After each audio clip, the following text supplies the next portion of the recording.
队合力搬运桥材，得出动4人一组才能搬得起重达272公斤重的桥航，固定就位，准备紧急架设临时桥梁，让大型机具、卡车甚至数十公吨重的战车、装甲车都能在战时顺利通过。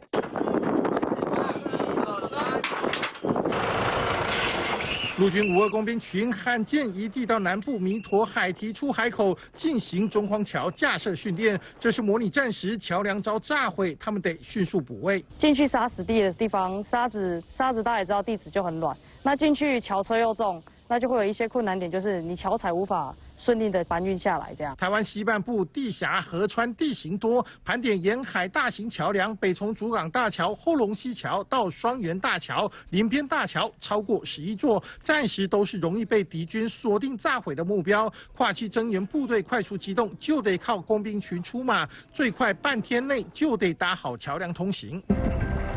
像这样一座桥航，在河川地最长支撑点大约33公尺，可以让军用卡车通行。不过，像 M60A3 战车重达50吨，就得用到3路3层桥航结合。